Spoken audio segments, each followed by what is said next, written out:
Bonjour à tous. Euh, Bonjour. Bonjour, bienvenue au Design Bento Box. Moi, je m'appelle Jordan Thévenot, je suis chargé de communication au laptop et avec moi Carole. Voilà, donc avant de commencer, un rapide mot pour vous dire que vous avez en bas à droite de votre écran l'onglet sondage, l'onglet chat. Donc n'hésitez pas à nous dire là comme ça dans le chat comment vous allez, si vous êtes bien là ou vous nous entendez bien. L'onglet questions aussi, vous pouvez répondre sondage, pardon, vous pouvez répondre à quelques sondages qu'on vous propose. Et enfin, vous avez l'onglet questions qui vous permet de poser vos questions. Donc, on verra si on y répond en cours d'épisode ou à la fin. En tout cas, on essaiera de répondre à un maximum de questions. Si vous n'avez pas de questions particulières à poser, vous pouvez quand même jeter un coup d'œil à cet onglet. Ça vous permettra de voter pour les questions des autres participants et comme ça, on saura un petit peu quelles sont les questions qui vous animent le plus et auxquelles vous voulez absolument une réponse. Donc, juste avant de laisser la parole à Carole, un tout petit mot sur le laptop. Pour ceux qui ne connaissent pas, donc le laptop, nous sommes un centre de formation des métiers du design d'expérience utilisateur. Donc, le laptop a été créé en 2012 par Pauline Thomas, qui à la base c'était un coworking. Et puis, d'expérience en expérience, de rencontre en rencontre, c'est devenu aujourd'hui un centre de formation professionnelle. Donc, sur l'UX, l'UI, la facilitation, la stratégie UX et aussi le design sprint. En quelques mots, aujourd'hui, on compte, donc Carole, plus de 30 formateurs. On a formé à peu près 3000 personnes et accompagné 2000 entreprises, surtout par des design sprints. On est présent physiquement à Paris, mais la communauté du laptop est présente à Lyon, à Lille, à Bordeaux, à Marseille. On sera aussi bientôt présent physiquement à Marseille d'ailleurs. Et puis vous pouvez même retrouver quelques personnes de notre communauté au Canada, en Belgique ou en Afrique du Nord. Si vous voulez, après, vous pourrez aller jeter un coup d'œil sur notre site. Pour ceux qui ne le connaissent pas, vous verrez qu'on propose 11 modules de formation, dont notamment 2 parcours de reconversion, qui sont le product design et le design management. Je prends 30 secondes de plus pour vous parler de notre formation notre certificat Sprint Master et facilitation, puisque aujourd'hui on va parler de facilitation. Donc voilà, pour ceux que ça pourrait intéresser, c'est une formation de 4 jours où on va vous apprendre vraiment la posture du facilitateur. Les participants sont accompagnés par plusieurs mentors, dont Alex Valls, qui est acteur, qui vous aidera à comprendre un peu les clés de comment s'exprimer en public, par exemple. Vous avez le deuxième jour qui est consacré à la boîte à outils du facilitateur. Et enfin, le jour 3 et 4 qui sont consacrés à vraiment faciliter des ateliers de cadrage à travers notamment plein de mises en situation assez rapides. Mais voilà, c'est une formation pour vous donner les clés pour animer des design sprints, mais aussi concevoir toutes sortes d'ateliers. Voilà, bon, bah, je vous remercie à tous d'être là. On est ravis de vous accueillir. Et puis, je vais laisser la parole à Carole. Merci beaucoup, Jordan, pour l'introduction. Alors, du coup, ce que j'ai prévu aujourd'hui, c'est Alors, j'ai structuré le truc en 3 parties. Donc, déjà, présenter un petit peu les différents types d'ateliers qui peuvent exister, surtout dans le métier du design et du UX. Ensuite, comment est-ce qu'on fait pour choisir un atelier en fonction des problématiques qu'on rencontre? Et puis ensuite, on parlera un petit peu de structurer son atelier, sachant que ça, on le verra beaucoup plus précisément dans le prochain Bento Box. Alors du coup, j'avais une question à vous poser, vous pouvez répondre dans le chat. C'est, d'après vous, quel type d'atelier on fait quand on fait de l'UX? Est-ce qu'il y a des ateliers que vous avez déjà animés ou bien auxquels vous avez participé, rencontré ou ceux que vous pouvez imaginer?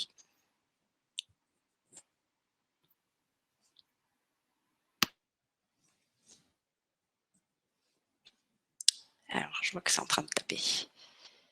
Alors, je vois User Journey, Vision Produit, Brainstorming, Focus Group, Trait de carte, Co-conception. OK. Crazy 8, alignement, parcours utilisateur, atelier de co-création. OK, vous avez quand même plein d'idées. Hein. Design sprint, trait de carte, prototypage, priorisation. OK. Très bien, design studio. Ça n'arrête plus, Persona.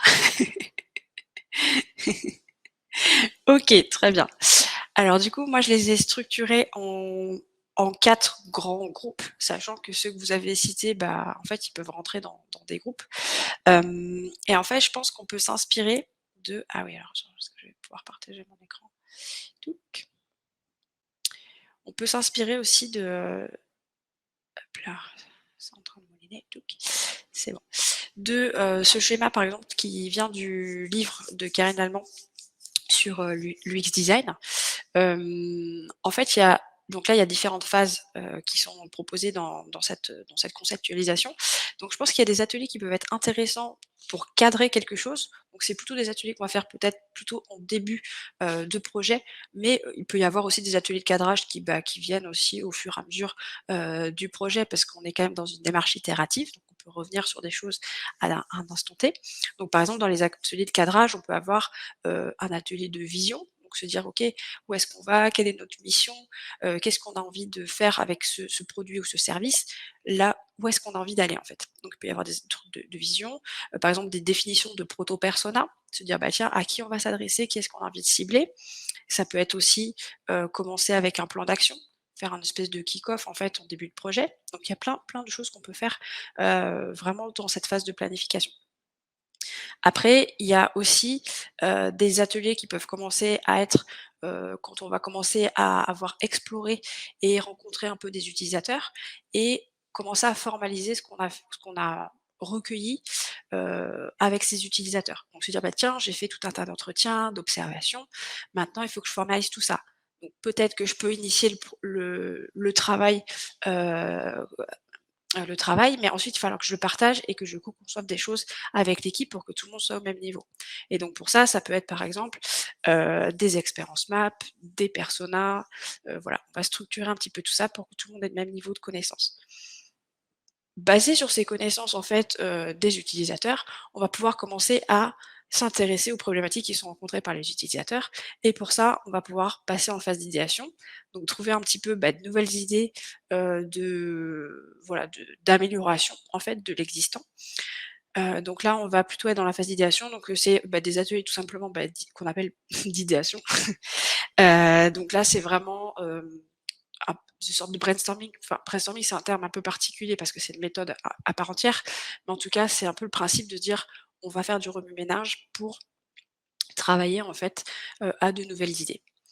Et puis ensuite, on va avoir tous les ateliers qui sont plutôt de conception, où là, on va conceptualiser, on va concevoir, en fait, un prototype, un backlog, enfin, on va essayer de réfléchir à qu'est-ce qu'on va mettre, qu'est-ce qu'on va embarquer, dans le produit et cetera. Et sachant que comme c'est itératif, à des moments, on peut revenir à certaines choses. C'est-à-dire que, bah, tiens, il me manque telle information après ma phase d'idéation, j'ai des bouts qui me manquent, pouf, je peux revenir, par exemple, à la phase d'exploration, revoir mes personas, revoir les expériences maps et ainsi de suite. Donc on voit que, voilà, moi je les ai structurés comme ça, il n'y a pas de bonne ou mauvaise réponse de structuration. Je trouvais que c'était comme ça que c'était le plus simple pour moi. Mais quand vous regardez les livres sur les ateliers, il y a plein de façons, de découper en fait les ateliers. Hop, je vais arrêter le partage. Tac. Hem, du coup, alors je regarde s'il y a des questions. N'hésitez pas à poser des questions dans l'onglet questions justement. Et à apporter, des éléments, si jamais vous avez d'autres choses à partager. Donc ça, c'est un petit peu, moi, les types d'ateliers que je rencontre, enfin qu'on rencontre beaucoup en UX, hem et même de manière globale, parce que du coup, je fais pas aussi que des ateliers sur de l'UX pur. Je fais aussi des ateliers d'accompagnement, par exemple, de structuration, d'association, des choses comme ça. Mais en fait, on retrouve un petit peu ces grandes phases parce que je m'inspire de la méthode design, en fait, pour structurer, mes projets. Est-ce que ça va? Je vois plus personne qui bouge dans le chat. Yes, OK. Très bien. Alors, le deuxième point que je voulais aborder avec vous, c'est en fait, choisir son atelier. Alors, est-ce que vous pouvez me dire dans le chat, est-ce que vous avez des ateliers qui vous challenge? Est-ce que vous avez des difficultés à choisir tel ou tel atelier à un instant T dans le projet? Est-ce que c'est des choses que vous avez? Est-ce qu'il y a des problématiques que vous rencontrez à ce sujet?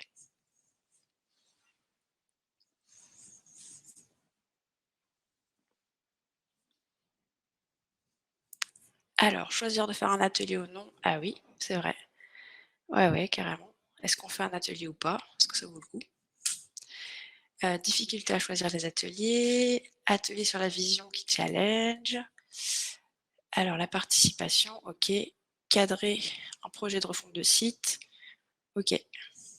Vision et cadrage. OK, ça va vraiment de ce que vous dites dans le chat, ça va vraiment du très, macro, à savoir est-ce qu'on a un atelier à faire, ou pas en fonction du moment dans le projet? Est-ce que, quel type d'atelier je dois choisir? À quel moment je le mets dans la méthodologie? Donc j'ai ma méthodo. À quel moment je vais, rythmer, ma méthodo avec des ateliers? Et ensuite, ça va plutôt un peu plus du micro, à des choses de, la participation des personnes, le bon objectif pour l'atelier, quel atelier je fais pour la co-conception. OK.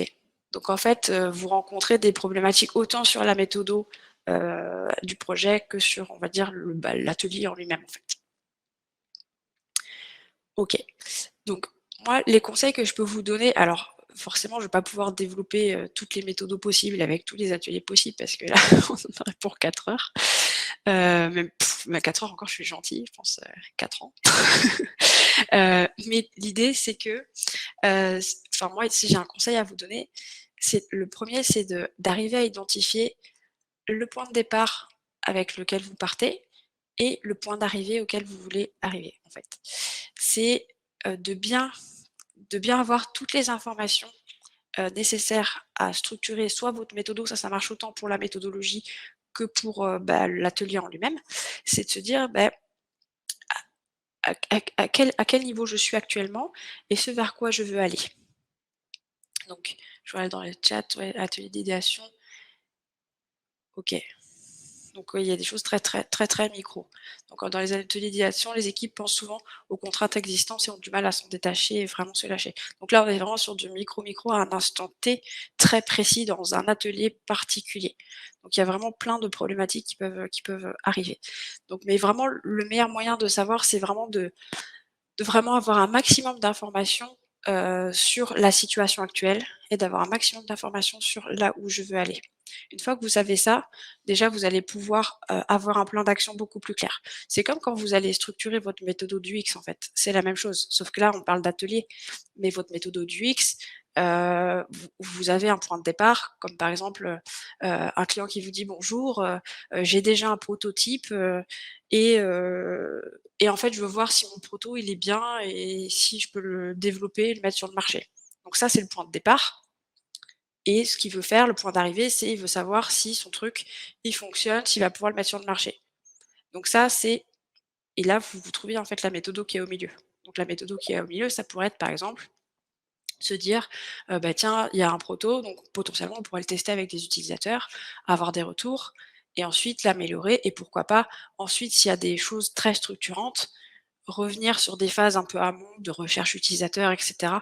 Donc là, c'est aussi, vu qu'on est sur de l'itération, on va pouvoir, rajouter des choses aussi au fur et à mesure. Mais dans un premier temps, vous pouvez vous dire: «Tiens, le plan d'action immédiat, c'est de faire des tests utilisateurs et de voir ce qu'on récolte». Et donc pour les ateliers, c'est pareil. Si jamais votre client vous dit, «Bonjour, là actuellement c'est un peu flou dans l'équipe, on n'y voit pas très clair. On aimerait, avoir quelqu'un qui nous accompagne, parce qu'en fait on ne sait pas trop où on va, on est un peu perdu, on ne sait pas trop notre produit, ce qu'il fait, on a un peu perdu sur les valeurs et cetera». OK, le point de départ, c'est, vous avez une équipe un petit peu perdue qui ne sait pas trop où elle va. Le point d'arrivée, c'est qu'ils ont envie d'avoir une définition claire de là où ils vont aller et de ce qu'ils vont pouvoir, proposer comme produit de manière très précise, pouvoir le décrire, le pitcher, pouvoir, travailler là-dessus. Donc au milieu, qu'est-ce qu'on va faire?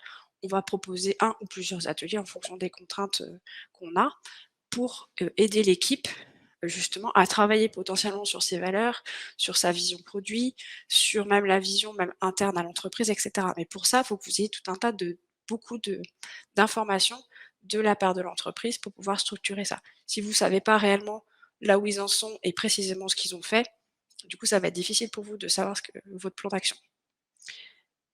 OK. Alors je regarde ce qu'il y a un petit peu dans les questions. OK, c'est que toi, Jordan, qui pose des questions. Oui, C'est je me très suis bien. permis de reprendre les questions qui avaient été posées, donc n'hésitez pas à voter. Ah yes! OK, c'est les questions qui étaient dans le chat. Ça marche. Oui, donc vous pouvez voter pour les questions qui sont dans l'onglet questions. Super, je vais avancer un petit peu, puis je répondrai aux questions tout à l'heure. Alors ça, c'était le premier point. Et en fait, après, dans l'atelier, donc ça, c'est plus au niveau plutôt macro. Et après, quand on va être un peu plus au niveau micro, c'est exactement le même fonctionnement. C'est qu'on a un point de départ et un point d'arrivée pour chaque atelier. Et il faut qu'on sache un petit peu avec quel livrable on va sortir. Qu'est-ce qu'on va faire? Par exemple, si je reprends mon exemple tout à l'heure d'atelier de vision, on peut se dire, bah tiens, le livrable final, ça peut être par exemple un pitch écrit de la mission qu'on s'est donnée ou le pitch du produit avec toute une structuration des valeurs et cetera ou un slogan d'équipe, enfin j'en sais rien, j'invente des choses, mais ça peut être se dire: «Bah tiens, il faut qu'ils ressortent avec ça pour avoir une unité, pour avoir un sentiment d'appartenance et un chemin où ils sont tous ensemble sur le même chemin» et arrêter d'être éparpillés sur plusieurs chemins. Donc ça peut être ça, ça peut être se dire: «OK, mon objectif c'est ça» et à l'intérieur, je vais choisir comment? Des exercices qui existent donc là, forcément au départ, ben, on n'invente rien, c'est des exercices qu'on trouve. Donc pour ça, je vais vous donner un article que j'avais écrit avec, il y a différents, livres que j'ai dans ma bibliothèque, donc j'ai mis des captures enfin des photos, du sommaire, des bouquins, de comment c'est structuré et cetera. Comme ça pourra vous donner des billes pour, pouvoir choisir ces fameux exercices. Dans ces livres-là, en fait, c'est des espèces de gros enfin de livres qui répertorient beaucoup d'exercices sur lesquels vous pouvez vous inspirer. Et chaque exercice, c'est écrit bah, combien de temps ça prend, à quoi ça sert, combien de participants, etc. Vous avez vraiment toutes les informations pour pouvoir mener à bien cet exercice. Donc en fait, c'est un enchaînement d'exercices et je vais vous montrer après des exemples en fait de comment je structure mes ateliers pour vous donner un peu d'inspiration. Et après, il y a aussi toute la gestion de l'humain, effectivement. Donc il y a par exemple quelqu'un qui dit comment bien cadrer les participants durant l'atelier. Donc ça, il y a aussi la façon dont vous allez structurer votre atelier, c'est ça aussi qui va permettre de cadrer les participants, au-delà de l'humain, parce qu'il y a aussi toute la partie humaine, dynamique de groupe, etc., qu'il faut arriver à gérer. Mais déjà, clairement, si vous avez bien préparé votre atelier, qu'il est bien carré, que vous avez tout bien, euh, votre menu, quoi, grosso modo, euh, j'estime que le jour J, le 80% du travail est fait.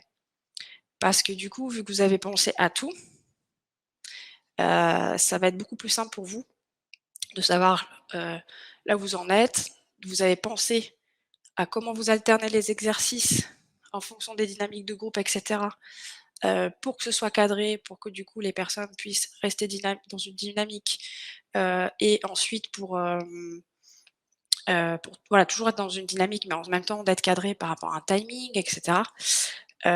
Donc du coup et de toute façon tout ça, on le verra, enfin on va en parler un peu plus en détail, mais on verra aussi dans le prochain, Design Bento Box qui est vraiment dédié vraiment plus à la structuration en tant que telle. Hem, OK, je regarde qu'est-ce que j'avais d'autre à vous dire?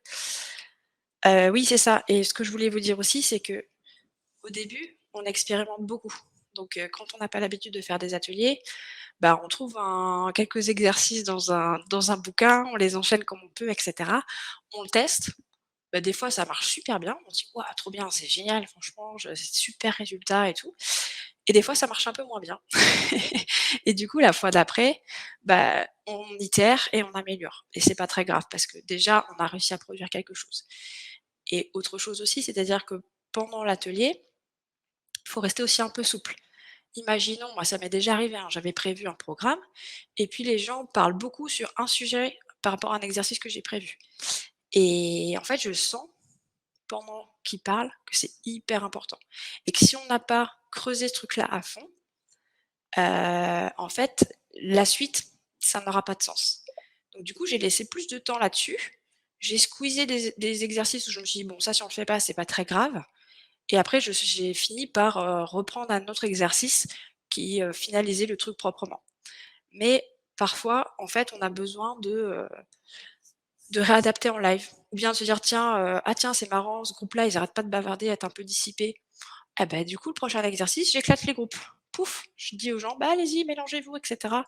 Comme ça évite, qu'il y ait des débordements, pendant la séance. Donc c'est ces choses-là aussi qu'il faut vraiment observer.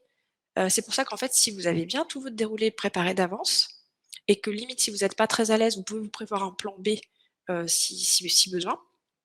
Mais c'est de se dire: «Je peux réadapter en live si jamais, bah, il y a un truc qui se passe pas comme j'ai prévu» et cetera.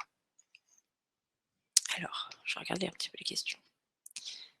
Alors je vais les classer par vote. Alors, comment savoir s'il faut faire un atelier ou non? Alors je dirais, savoir s'il faut faire un atelier ou pas, c'est, déjà de savoir. Alors il y a plusieurs choses. Je pense que la première chose, c'est de savoir est-ce qu'on a besoin d'avoir des informations heu, de personnes? Et qu'on est et donc ça, c'est le premier truc. Il faut avoir besoin d'informations d'autres personnes. Et deuxième point, il faut qu'il y ait un alignement des personnes sur des prises de décision ou sur une structuration de quelque chose. Si c'est juste avoir des informations, bah, clairement, vous pouvez aller voir la personne, envoyer un mail, enfin, vous pouvez vous débrouiller autrement pour avoir l'info et pour la récolter. Par contre, si à un moment donné, il y a besoin d'avoir de l'info de la part des personnes, des choses qu'on va extraire de leur cerveau pendant la séance, et qu'en plus, il y a besoin d'un alignement des gens au niveau des connaissances, etc., je pense que c'est important de faire un atelier. Parce que du coup, si vous faites pas d'atelier et que vous envoyez juste, bah, un document, je pense que il y aura, allez, 10 des gens qui vont le lire. Alors que si vous faites un atelier, bah, les gens ils sont là, ils construisent aussi ensemble et il y a aussi dans l'atelier aussi toute une dynamique, d'accompagnement, pas forcément accompagnement au changement, mais en tout cas le fait de participer, ça va permettre aussi aux personnes d'être, intégrées dans le process, d'être, actives dans la démarche. Donc ça, c'est hyper important et en plus, le fait de faire des ateliers, comme vous allez mixer les disciplines, donc vous avez des équipes pluridisciplinaires, vous êtes sûr de ne rien oublier.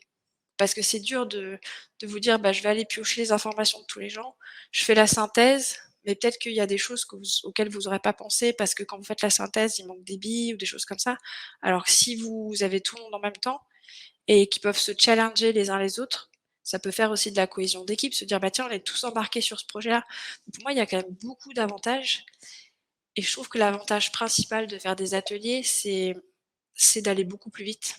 C'est-à-dire que, bah, allez, vous bloquez 3 heures et comme en fait en atelier, contrairement à une réunion, pour moi là où je fais la différence, c'est qu'une réunion, vous allez plus être, passif en quelque sorte, alors qu'en atelier, tout le monde est actif. Et on produit. Donc à la fin, il faut penser livrable. Vous avez des livrables, vous avez des choses. Quand je dis livrable, ça peut être tout simplement un paperboard avec un truc écrit, enfin une phrase super importante qui est écrite. Ça peut être, un dessin, un poster, qui résume en fait, le projet. Ça peut être un prototype avec une boîte. Enfin, ça peut être des choses très simples. Mais en tout cas, vous avez livré quelque chose et vous êtes tous mis d'accord sur cette livraison. C'est pour ça que c'est très important aussi d'intégrer les personnes qui sont décideuses en fait sur le projet pendant vos ateliers. Parce que si jamais vous faites un atelier qui a pas ces personnes-là et qu'après la personne repasse derrière et dit: «Oh ben non, mais moi ça me va pas du tout», et ben vous êtes obligé de tout casser et de tout refaire. Donc voilà, je pense que en ça, c'est dès que vous avez toutes ces choses-là enfin voilà, dans un projet, je vous conseille de plutôt de faire un atelier, vous allez gagner tellement de temps, plutôt que de faire 15 000 réunions et de parler de: «Alors on fait quoi?» et machin. Bon là, c'est clair, votre truc il est structuré, boum, boum, boum, ça dépote et hop, c'est fini quoi. Alors, quel type d'atelier pour organiser la refonte d'un site internet? Alors du coup, bah, ça va dépendre encore de plein de choses. C'est pour ça que en fait, c'est très important d'avoir la situation de départ, la situation d'arrivée. À quel stade vous en êtes de la refonte? Qu'est-ce qu'il y a déjà de fait? Donc si vous partez de zéro, bah, du coup, vous repartez sur la méthode OUX avec effectivement, potentiellement, vous pouvez commencer par, un audit ou un test utilisateur, pour voir un petit peu là où vous en êtes sur l'actuel en fait, sur le site qui existe déjà. Et puis ensuite, vous pouvez vous dire: «OK, à la suite de ça, j'ai plein de retours de la part des utilisateurs».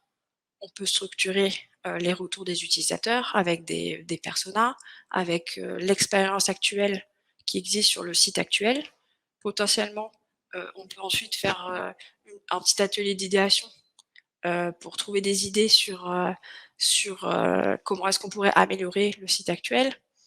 Ça, c'est si vous voulez juste améliorer l'existant, donc c'est une refonte. Si vous voulez faire une refonte et tout péter, bah, du coup, vous allez plutôt, avoir un process qui repart un petit peu de zéro, malgré le fait que vous pouvez aussi intégrer de l'audit ou du test U, de l'actuel. Ça va dépendre du budget que vous avez, des ressources que vous avez, du temps, des gens, de plein de choses.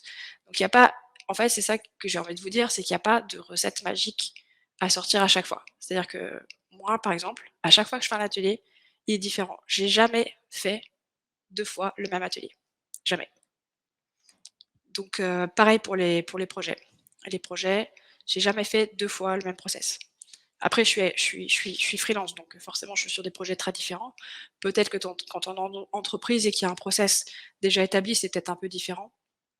Mais du coup, enfin, pour moi, ce qui est important, c'est de pouvoir faire du sur mesure et même je trouve ça intéressant parce que si vous faites toujours les mêmes process, toujours les mêmes exercices et cetera, vous risquez de tomber dans une espèce de routine à commencer à j'en discutais du coup avec une personne là, il y a pas longtemps, qui est UX designer senior aussi et qui disait qu'en fait, elle était un peu toujours dans les mêmes process et qu'au final, elle s'était rendue compte qu'à force de faire toujours le même truc, elle finissait par bâcler le truc et que du coup, il fallait qu'elle se remette à rechanger ses process parce que du coup, ça n'avait plus vraiment de sens, tellement ça avait été distordu.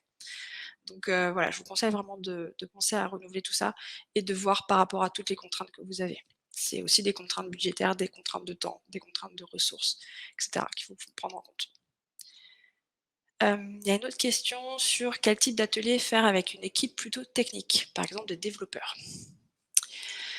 Alors du coup, les équipes techniques, je sais pas s'il y a forcément, j'aime pas trop mettre les gens dans des cases. Du coup, c'est vrai qu'ils ont une appétence plutôt technique, mais pourquoi ces personnes-là seraient pas capables de, voilà, de faire des choses qu'elles n'ont pas l'habitude de faire, qui sont un peu différentes de leur métier, qui peuvent au contraire les changer? Par exemple, un atelier d'idéation, de trouver de nouvelles idées pour des fonctionnalités, par exemple, existantes, et cetera, avec des choses un peu farfelues, avec pourquoi pas des jeux de cartes, des choses comme ça qui permettraient d'avoir des choses un peu farfelues. Ça peut être très bien de faire ça avec des développeurs. On peut aussi faire, si vraiment vous voulez rester dans la technique, vous pouvez faire des ateliers de prototypage, par exemple des Crazy 8 ou des 6 to 1, des choses qu'en fait qui permettent de faire de l'idéation avec, des maquettes papier. Heu, mais je pense qu'il faut pas en fait, je pense pas qu'il faille réfléchir en termes de métier, parce qu'en fait, normalement, si vous faites un atelier, vraiment efficace, il faut que ce soit pluridisciplinaire. Donc l'idéal, ça serait de mélanger des développeurs, l'équipe marketing, l'équipe design, des utilisateurs, des sponsors, enfin, allez-y quoi, lâchez-vous, dans l'idéal si vous pouvez. Après, je sais bien que dans la réalité, on n'a pas toujours accès à tout le monde, hem, mais le mieux, c'est de mélanger les gens et pourquoi pas aussi faire un exercice qui s'appelle les chapeaux de Bono où en fait, chaque personne, va mettre un chapeau avec, en fait, l'exercice de base des chapeaux de Bono, c'est de se mettre à la place de, par exemple, la personne optimiste, la personne pessimiste, la personne créatrice et cetera, pour trouver des idées. Donc si je suis créatrice, créative, par exemple, si j'ai le profil créatif, bah, je vais, proposer des idées toujours farfelues et cetera. Si je suis la personne pessimiste, je vais proposer, enfin, je vais toujours: «Oui, mais non, ça va pas marcher» et cetera. Donc c'est aussi se mettre dans différents rôles en quelque sorte et vous pouvez le décliner avec les rôles métiers. Donc c'est-à-dire que, par exemple, vous dites au développeur de se mettre dans la peau de la personne du marketing, la personne du marketing dans la peau de la personne du design, et ainsi de suite. Et du coup, c'est hyper intéressant de faire ça aussi. Quand vous êtes avec des pluridisciplinaires, vous pouvez imaginer des exercices comme ça qui peuvent enrichir aussi, la discussion. Alors, quel outil tu utilises pour collecter ce maximum d'informations? Régis, je veux bien que tu dises dans le chat ce que tu entends par, c'est pour le brief, tu veux dire? Je sais pas si c'est bien ça dont tu parles. En tout cas, voilà, peut-être en attendant qu'on précise la question, je vais vous montrer quelques types, d'exercices, enfin d'ateliers quoi que j'ai fait. Donc hop, je vais bah, je sais pas si je le projette, je sais pas si c'est très intéressant, s'il y a des petits visuels. Comme ça, vous voyez la vous voyez la tambouille qui se passe derrière quand je prévois mes mes ateliers. Alors, ma petite tambouille. Moi, j'utilise un logiciel qui s'appelle Session Lab, où en fait, on peut voilà, mettre tous ces exercices comme ça, avec des petits codes couleurs, on peut les déplacer, on peut mettre du timing, donc là, ça dure 15 minutes, là, ça dure 10 minutes, et cetera. Avec, ça commence à 11h30, donc ça, j'ai pas le choix, et ça finit à 13h45. Et quand je change, par exemple, là, je dis: «Bah non, finalement, ça dure 40 minutes», ça me change en fait, mes horaires automatiquement. Donc ça, c'est hyper pratique, ça évite de perdre du temps, sur des fichiers Excel ou des choses comme ça. Donc là, par exemple, c'était un atelier que j'ai fait là récemment pour une association qui intègre des personnes en situation de handicap et qui voulait un petit peu renouveler, parce qu'ils font c'est des personnes qui travaillent notamment dans des ateliers de couture et qui voulaient un petit peu renouveler les gammes, de sacs qu'elles pouvaient proposer à la vente. Des sacs qui sont en toile de voile recyclée. Hem Et en fait, il y avait besoin vraiment d'un renouveau un petit peu des gammes. Donc on est parti un petit peu des besoins qui émergeaient en fait dans la boutique qu'ils ont, des clients en fait qui viennent dans la boutique et qui disent: «Bah tiens, ça serait bien qu'il y ait un sac qui serve à ça, genre un sac à dos. Ça serait bien qu'il y ait une pochette pour mon vélo», et cetera. Donc on est parti un petit peu de ces besoins-là et en fait, j'ai structuré mon atelier comme ça. C'est-à-dire qu'en fait, il y avait une trentaine de personnes. Ça i dans le lot, il y avait autant des personnes qui étaient, des personnes qui travaillent dans l'atelier, de couture, que des personnes accompagnantes, de l'association, que des salariés de l'association et on avait intégré des personnes de l'extérieur, qui étaient plutôt des profils entrepreneurs, d'entrepreneurs en fait, entrepreneuses, heu et pour avoir une mixité, avoir voilà une émulation de plein de gens différents qui pouvaient apporter quelque chose. Donc en fait, j'ai commencé par un icebreaker de en fait, on voit qu'il y a un but. En fait, le début, donc c'est, on a envie de renouveler la gamme et à la fin, on veut avoir, des prototypes, très, très basse définition, de sacs qu'on pourrait, prototyper ensuite, par la suite de manière plus approfondie. Donc on voit qu'on a le point de départ, le point d'arrivée. Qu'est-ce qu'on met au milieu? Je sais que les gens qui sont là, ils sont une trentaine. C'est des gens qui se connaissent pas tous les uns avec les autres. Il faut commencer à briser la glace pour qu'il y ait de la connaissance entre les personnes. Donc pour qu'il y ait de la connaissance entre les personnes, j'ai décidé d'utiliser un jeu qui s'appelle Antisava, que j'ai en carte physique, mais il existe aussi en ligne, avec des questions du type, par exemple, qu'est-ce qui te fait plaisir dans la vie? Petit et grand plaisir accepté? Qu'est-ce que l'année passée t'a appris? Et cetera. Et le but du jeu, c'était que les gens aillent voir une personne qu'elle connaît pas et à lui poser la question. Comme ça permettait de commencer à faire connaissance et à briser un petit peu la glace. Sachant que les étapes d'après, c'était vraiment de mélanger les gens et de faire des petits groupes de travail. Donc là, on commençait un petit peu à faire connaissance. Ensuite, il y avait voilà, aussi un petit truc un peu descendant à un moment donné pour présenter l'association, présenter la séance, et cetera. Et ensuite, il y avait donc comme il y avait une trentaine de personnes, il y avait 5 sujets. Donc chaque personne allait se positionner sur un sujet en particulier. Est-ce qu'il faisait la sacoche vélo, le sac à dos, et cetera. Et du coup, chaque sujet allait être traité par une équipe. Donc dans un premier temps, ce que j'ai imaginé pour les sujets, ils avaient toutes les groupes avaient la même consigne, c'était, de travailler par le pire. Parce que je me suis dit: «En fait, ce qui est intéressant, ce que je veux arriver à faire, c'est qu'ils arrivent à définir les fonctionnalités du sac». Donc pour définir les fonctionnalités du sac, je me suis dit: «Bah, tiens, on va les mettre en situation d'imaginer un sac à dos qui est tout pourri, vraiment qui a beaucoup de défauts et ça va me permettre de faire la liste en fait de tout ce qu'il faut pas faire. Donc en fait, là, il commençait à lister tout ce qu'il fallait pas faire, tout ce qui était pas bien, et cetera, tout ce qui posait problème sur des sacs. Donc c'était très intéressant parce que je les voyais, ils prenaient les sacs qu'ils avaient sur eux, ils disaient: «Bah là, la lanière, elle me fait mal», et cetera. Donc du coup, ça veut dire qu'on pensait à faire une lanière confortable par la suite.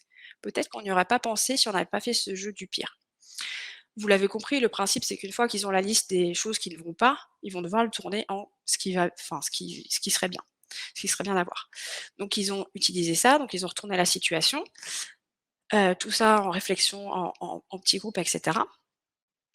Et ensuite, pour qu'ils aillent un petit peu plus loin dans la réflexion, j'ai utilisé les story cubes, qui sont des dés, en fait, qu'ils peuvent lancer, où dessus il y a des petits dessins. Donc il y a là, on voit, c'est beaucoup des animaux qui sont montrés sur l'image. En vrai, ceux que j'ai, moi, c'est plutôt des dessins avec des petits bonhommes qui font des actions, qui font des choses, et cetera. Et l'idée, c'était qu'ils puissent, aller plus loin dans l'idéation, avec, des dés qu'ils ont lancés ils voient un petit peu les petites images qu'ils ont dessus, ils interprètent l'image comme ils veulent. Il y a pas de bonne ou mauvaise réponse. Ils disent: «Tiens, ah, ce bonhomme-là, on dirait qu'il fait du sport. Tiens, on pourrait rajouter une sacoche de trucs de sport» ou des choses comme ça et du coup, ça permet d'aller un petit peu plus loin, dans l'idéation et ensuite, ils avaient à disposition tout un tas de matériel, du carton, des toiles à déchets de toile à recycler, du scotch, des stylos, des choses comme ça, pour prototyper justement, les sacs, qu'ils avaient et ensuite pitch. Donc chaque équipe avait 2 minutes pour pitcher en fait et montrer son prototype aux autres et ce qui s'est passé par la suite, c'est que du coup, il y avait tout un tas de prototypes.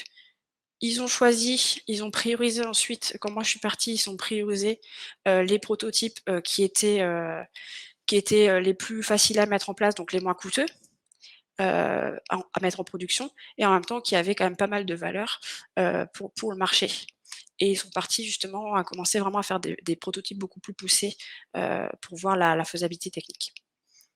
Donc ça, par exemple, on voit le déroulé et vous voyez qu'en fait, il y a des timings très précis pour chaque, mais comme je vous l'ai dit, pendant la séance, on réadapte si besoin. Tiens, tel groupe, ah, on voit que tous les groupes, ils galèrent un peu. Allez, je vais laisser 5 minutes de plus. Ah là, tout le monde a fini en avance. Paf, on passe direct au proto. Donc on réadapte aussi les timings, et on peut réadapter aussi la façon dont les gens vont interagir. Alors je vois que ça part dans le chat, on va aller voir ce qui se passe. Alors, ouais, Session Lab, c'est ça que j'utilise. Alors, très bien, le nom de l'outil. Là, OK. Très bien. Alors, je vais reprendre un petit peu les questions. Hop. Alors, comment adapter les ateliers à la culture maturité des entreprises? Oui, alors ça, en fait, c'est vrai qu'il y a des entreprises je vois qu'on a désolée, j'avais le rayon de soleil dans la tête. Les entreprises, elles sont plus ou moins matures vis-à-vis des démarches de design, effectivement. Hem, donc c'est vrai qu'il y a des entreprises qui veulent très vite avoir des maquettes. Donc ça, c'est plutôt les entreprises qui ont un niveau de maturité faible. Donc là, c'est pas du tout péjoratif quand on dit ça, c'est juste qu'elles sont pas très au fait que l'UX, ça peut avoir un impact vraiment stratégique, très, très, très, très puissant, très important. Et du coup, en fait, elles vont beaucoup s'intéresser aux livrables, en fait, des maquettes de vraiment, production et cetera. On va être beaucoup là-dedans. Et du coup, quand on est avec des entreprises comme ça, très souvent, ils veulent des maquettes. Donc c'est vrai que moi, j'ai tendance à faire des ateliers où il y a du maquettage, parce que comme ça, ils ont du concret, ils ont l'impression d'avoir quelque chose. Parce que sinon, si on n'a pas de maquettage, malheureusement, ils sont super frustrés et du coup, ils se disent: «Bah, en fait, ça sert à rien ce qu'on fait, enfin, on est en train de faire du vent» et cetera. Donc ça veut pas dire qu'on va faire tous les ateliers avec du maquettage, mais à un moment donné, il y aura forcément du maquettage pour justement montrer que, bah, oui, il y a du palpable, il y a des choses, on produit des choses, donc on fait de la production. Mais quand on fait les ateliers, c'est intéressant parce que, comme il y a la discussion, comme on est en train d'échanger et cetera, on peut aussi montrer que quand on fait les maquettes, ça pose des questions beaucoup plus stratégiques et beaucoup plus profondes sur la structuration, en fait, de l'entreprise, sur la structuration de l'expérience de l'utilisateur et cetera. Et donc là, ça peut être challengé aussi. Et ça, c'est intéressant parce qu'on est en interaction directe avec les gens et se dire: «Bah, tiens, OK, ah, c'est intéressant cette fonctionnalité-là que tu as mis sur ta maquette. Comment ça marche derrière?» Et alors là, quand les gens disent: «Ah ouais, j'imagine que c'est comme ça». Ouais, OK, on va plus loin. Et du coup, ça peut commencer à poser des questions et se dire: «Bah, tiens, ah, c'est intéressant, il faudrait aussi qu'on fasse des ateliers, là-dessus». Après, ce qui marche très bien aussi pour les entreprises, avec peu de maturité, c'est, tout ce qui est expérience map, persona, vraiment des choses assez, classiques. Mais c'est vrai que faire des après les ateliers d'idéation, ils aiment bien. En général, ça, il y a beaucoup d'entreprises qui aiment, les ateliers pour trouver de nouvelles idées parce que c'est un côté ludique, ils rigolent, enfin c'est voilà, ils aiment bien ce genre de choses. Ils aiment bien se dire qu'il y a un petit côté, d'innovation, qu'ils vont innover, qu'ils vont faire des choses différentes des autres personnes. Comment réussir à avoir une bonne synergie pour les ateliers en ligne? J'ai des clients qui estiment encore que atelier efficace égale présentiel. Alors oui, c'est vrai que, avec le covid déjà, il y avait pas trop le choix. C'était en ligne. Mais alors du coup, comment dire? Je pense qu'il y a des avantages et des inconvénients aux 2. Alors je vais vous dire un petit peu mon point de vue là-dessus. Pour avoir beaucoup fait les 2. Personnellement, je préfère le présentiel parce qu'il y a vraiment le côté humain, on a moins l'écran et les échanges sont beaucoup plus fluides et beaucoup plus faciles. Donc j'ai tendance à préférer le présentiel, mais le distanciel marche très bien aussi, c'est aussi très efficace. C'est-à-dire qu'en fait, le distanciel, l'avantage, comme vous l'avez deviné, c'est d'avoir des participants et des participantes qui sont partout, qui peuvent être dans le monde entier. Donc ça c'est super. On peut rassembler vraiment des profils qui sont parfois très, très durs à avoir en présentiel. Et en plus, l'avantage de ça, c'est que comme on fait, tous les livrables sur des boards Mural ou Miro, enfin des logiciels comme ça qui sont des tableaux blancs interactifs où on peut mettre des post-it virtuels et cetera. En fait, votre livrable, quand vous l'avez, il est super propre parce que du coup, tout est écrit à l'ordinateur. Vous arrivez à relire les post-it, c'est super propre, tout est rangé, enfin c'est du coup, en termes de livrable, vous avez enfin, quand vous faites votre compte rendu d'atelier, vous faites un screenshot et puis voilà quoi. Presque, j'exagère un peu, mais c'est presque ça. Alors que quand c'est écrit à la main, que tout le monde écrit pas en majuscules et cetera, c'est plus compliqué d'arriver à relire les choses, à voilà. Donc ça c'est intéressant et du coup pour répondre un peu plus précisément à ta question, sur les synergies, en fait, encore là, tout le travail et on pourra en parler plus précisément la prochaine fois, ça va être vraiment la structuration de l'atelier. C'est-à-dire qu'en ligne, les gens et là, je pense que c'est le cas là actuellement parce que ça fait déjà 40 minutes que je parle, les gens sont moins attentifs, en ligne parce que du coup, bah, notre attention, elle est voilà, déjà, on a les mails qui sont pas loin, on peut regarder le téléphone et machin, enfin, c'est plus facile. Alors qu'en présentiel, si on veut regarder les mails ou le téléphone, bah, tout le monde nous capte, donc c'est plus difficile et en plus, on a l'attention qui baisse par rapport au fait qu'on est en ligne, on se voit pas vraiment en vrai, il y a pas moins d'interaction sociale et cetera. Donc là, en fait, comme l'attention, elle est très faible par rapport à quand on fait les choses en présentiel, il faut prévoir des temps plus courts et vraiment de la dynamique. C'est-à-dire qu'en fait, faire bosser les gens, donc c'est-à-dire que c'est eux qui produisent plus que ce que c'est vous qui parlez. Donc faire produire les gens, c'est pareil en formation, on essaye de plus possible de faire que les gens, heu, fassent des choses, soient actifs, plutôt que de parler.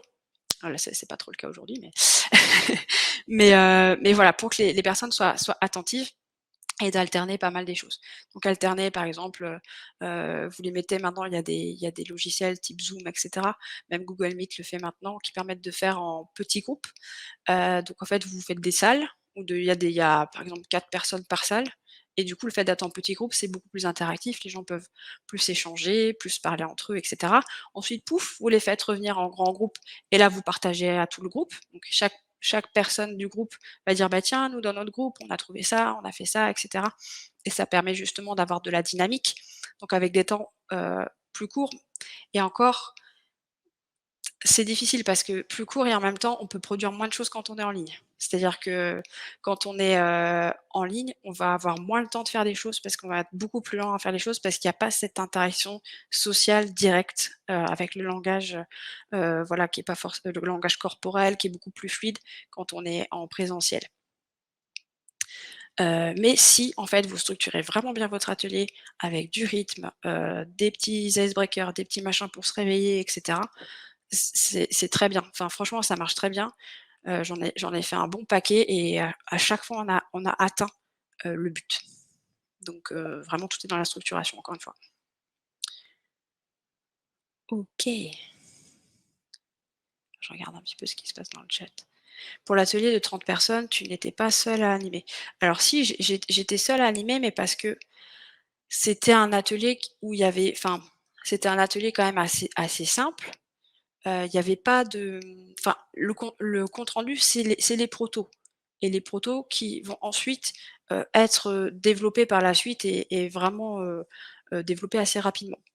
Donc il y avait pas forcément d'enjeu de prise de notes, de choses qui vraiment, qu'il fallait enfin là, l'atelier comme c'était pour une association, il y avait pas de compte rendu pour cet atelier, c'était pas prévu dans la prestation.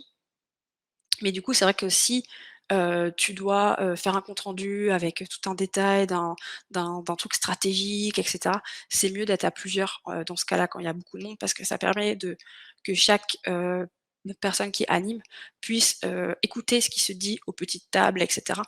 Donc là, quand il y a une finalité d'avoir tous les détails de ce qui s'est dit, etc., c'est mieux d'être à plusieurs. Mais quand il n'y a pas vraiment d'enjeu, par exemple, j'ai déjà animé un truc avec 80 personnes où j'étais toute seule, mais parce que c'était un truc plus événementiel, genre c'était du speed meeting où en fait, des professionnels devaient se rencontrer, faire connaissance, échanger des cartes de visite, etc. Donc là, animer 80 personnes, bon, heu, ça allait parce qu'il n'y avait pas de compte rendu, il y avait pas d'enjeu, il n'y avait pas de choses à structurer derrière. Donc, ah, je suis désolée, j'ai le rayon, hop. Pas de choses à structurer derrière. Donc là, ça va. Mais parce que ça fait des années que je fais de l'animation. Clairement, si vous avez pas l'habitude, une bonne chose à faire, c'est de le faire à plusieurs. Si vous voulez monter en compétences, vous pouvez vous greffer sur une personne qui est plus expérimentée que vous, qui va vous faire monter en compétences autant sur la structuration de l'atelier que sur l'animation le jour J.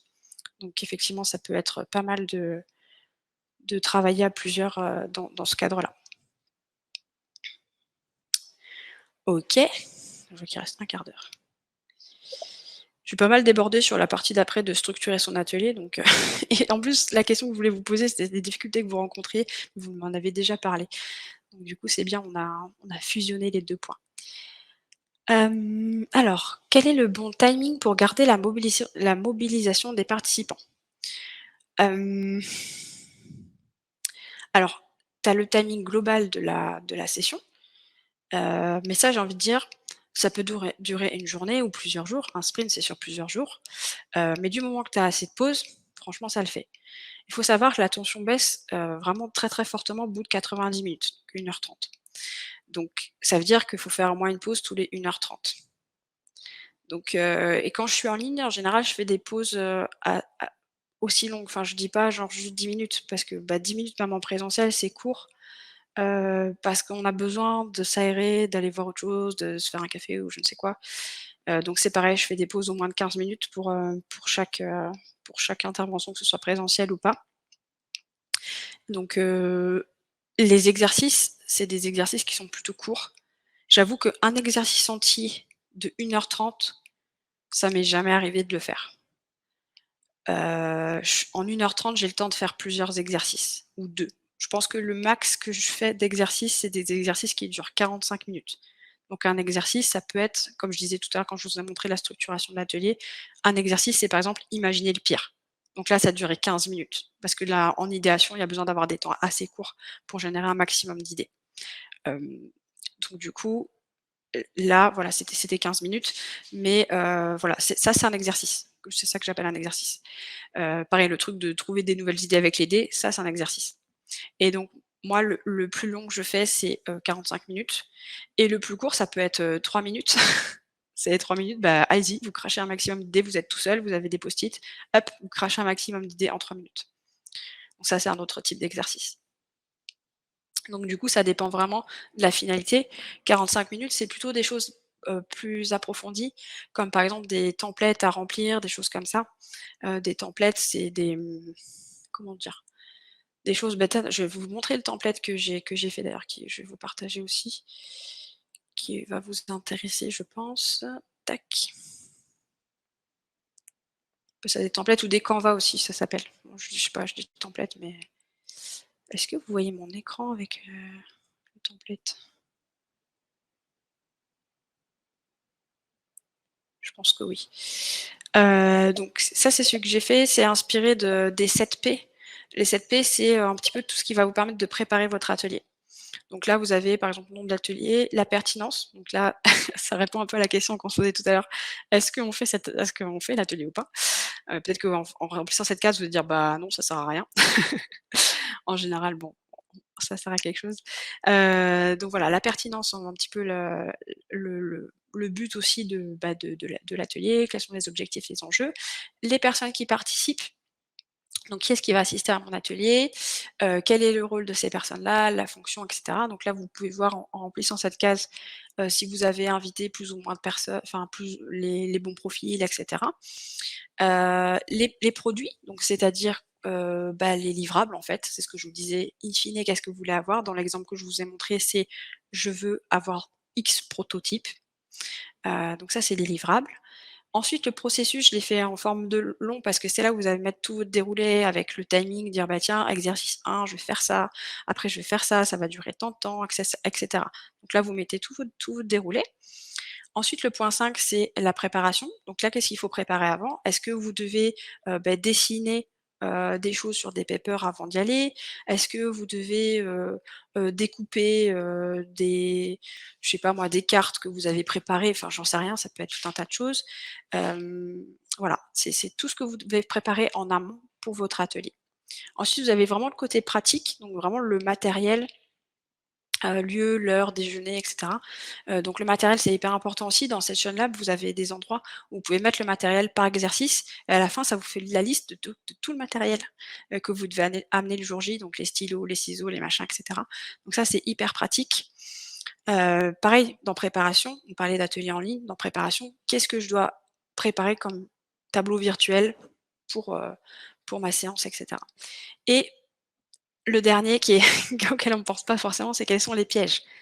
Donc là, c'est pour ça que c'est important d'avoir un brief, des personnes, pour, voilà, éviter les pièges, du type, tiens, il y a une personne qui est hyper présente, qui prend beaucoup de place, donc du coup, OK, cette personne-là, il faut que j'arrive à repérer et arriver qu'elle participe au même niveau que les autres, et cetera. Donc voilà, c'est comment je vais gérer ça. Donc potentiellement, c'est de se dire: «Bah tiens, faire des choses où il y a des votes, où il y a des choses où tout le monde va s'exprimer», voilà, essayer de penser à des exercices qui vont en ce sens aussi.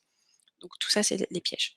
Donc ça, ce truc-là, je vais vous donner le lien vers mon en fait, j'ai un truc où j'en ai plusieurs. J'ai celui-là de template et il y en a d'autres, vous pouvez les télécharger depuis ce lien-là que je suis en train de vous envoyer dans le chat. Hop là. Voilà, donc déjà si vous avez ça, vous remplissez ça, peut-être que ça répond à la question de Régis tout à l'heure sur, pour le brief et tout ça.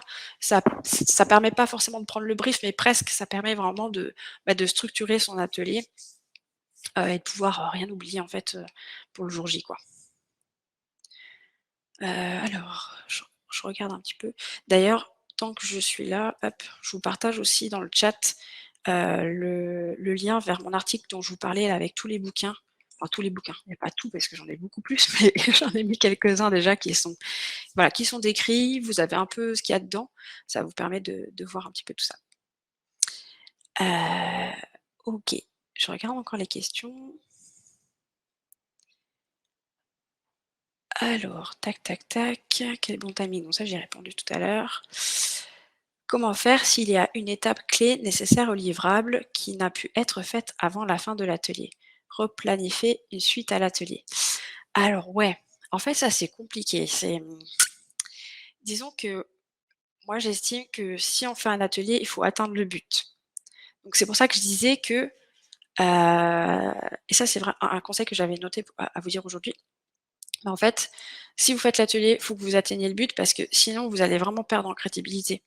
Parce que les gens vont se dire: «Bah attends, on est venu pour l'atelier machin où on allait produire tel truc et puis finalement on l'a pas fait». Du coup, ils vont être déçus. Et pareil, quand vous invitez les gens à votre atelier, vous dites à quoi sert l'atelier et quel est le but. Comme ça va les motiver. Ça peut être par exemple, construire, 5 prototypes pour, innover quoi, enfin pour innover pour le produit machin, j'en sais rien.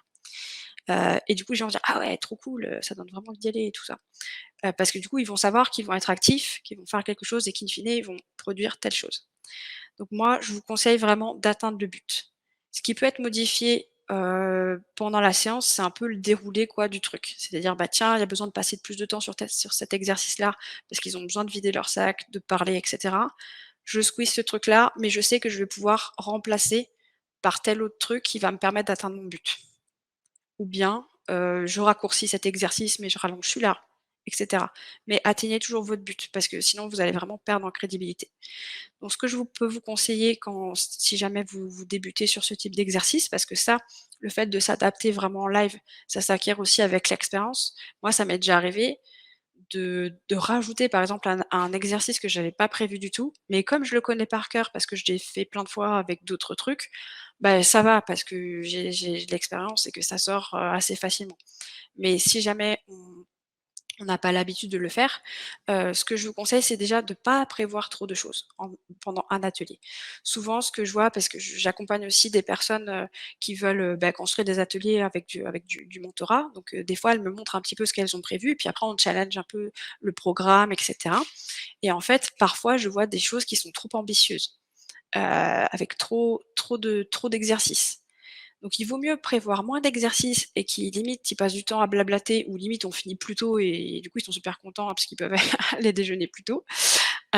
Et au moins vous avez respecté votre timing. Ça c'est pareil en termes de crédibilité, respectez toujours votre timing. Même 5 minutes, moi j'aime pas. Je préfère quand ça respecte pile poil le timing. Parce que du coup c'est très important que les gens aient confiance aussi en vous. Ils disent: «Bah tiens, attends j'ai une réunion à 14h, et là finalement, ça dure plus longtemps, je vais être obligée de partir plus tôt, vous allez louper des gens», enfin, c'est compliqué. Donc prévoyez peut-être moins de choses, faites-vous accompagner, par d'autres profils ou mettez-vous en binôme avec des profils plus experts. Donc demandez conseil, structurez bien aussi par rapport à des bouquins que vous avez vus et cetera. Même des fois dans les bouquins, c'est marqué: «Bah tiens là ça prend 30 minutes» et puis en fait vous voyez que ça peut déborder parce que les gens sont plus bavards. Donc voilà, c'est aussi à vous ça on verra dans le prochain numéro, mais il y a plein d'astuces pour pouvoir respecter son timing, comme par exemple, annoncer l'heure, dire au groupe: «Bah, à 12:20, vous devez avoir fini l'exercice». Ça responsabilise et du coup, s'ils ont pas fini à l'heure, c'est c'est de leur faute, c'est pas de votre faute. Donc voilà, c'est dire: «Bah non là» et puis de leur rappeler, leur dire: «Attendez, ah là là, ouh, il est 12:10, dépêchez-vous parce que dans 10 minutes, c'est terminé». Donc voilà, il y a plein d'astuces comme ça qu'on pourra voir la prochaine fois, là-dessus. OK, bon moi je respecte mon timing, c'est dans 3 minutes la fin. Je regarde s'il y a des choses dans le chat. Hop, non, OK. Est-ce que j'ai le temps de répondre à la dernière question? Alors, ouais, en 3 minutes, quelles sont selon toi, les meilleures méthodes d'atelier d'idéation? Moi, j'aime beaucoup tout ce qui est idéation contrainte. Donc, c'est un peu comme ce que je vous ai montré tout à l'heure avec les dés. Donc, je fais beaucoup ça avec des images, des cartes, par exemple, les cartes Dixit, voilà, des cartes, des images inspirationnelles. Ça peut être aussi, des images d'objets que vous avez imprimées sur internet. Si vous voulez pas acheter de cartes, vous imprimez des, hem, des images de, je sais pas, de portes, de nature, d'animaux, de ce que vous voulez et vous pouvez faire piocher au hasard une carte et dire à la personne: «OK, vous avez pioché au hasard cette carte-là, à quoi ça vous fait penser?» Ou bien ça peut être de l'idéation contrainte avec des si. Et si votre solution devait s'adresser à un enfant de 5 ans? Et si votre solution devait coûter, 1 €? Voilà, ça peut être des choses comme ça. Et ça permet un petit peu de sortir du cadre parce que souvent, quand on fait de l'idéation, qu'il y a pas de consignes un peu plus précises, on a tendance à sortir un peu des banalités et pas aller très loin, dans la réflexion. Donc ça permet d'aller un cran au-dessus. Donc j'aime bien, ce genre de choses. Voilà, je pense qu'on a terminé. Jordan, il est 59. On est pas mal? Hop là, c'est parfait, ça m'a l'air parfait. Bah, de toute façon, comme tu le disais, il y aura 2 autres épisodes, les 2 épisodes suivants du Zen Bento Box, donc celui du mois de juin et celui de septembre, parce qu'on va faire une petite pause pendant l'été, seront aussi sur ce sujet. Donc, on aura l'occasion d'y revenir, je pense. Oui, oui, oui, c'est ça. Préparez toutes vos questions en avance. Limite, vous pouvez le préparer, vous le mettez directement en arrivant, touc, touc, touc.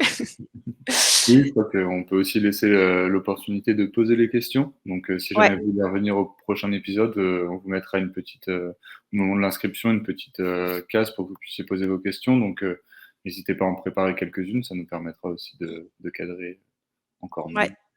Oui, là, j'ai fait un truc assez structuré, je l'ai animé seul, mais d'habitude, on fait pas mal aussi avec des tables rondes. Je pense que la prochaine fois, ça pourrait être intéressant qu'on ait plusieurs, avis pour répondre à vos questions et avoir plusieurs techniques, qui viennent pour, heu, pour creuser un peu plus le sujet de la préparation parce que je vois que c'est un sujet qui est assez dense pour vous.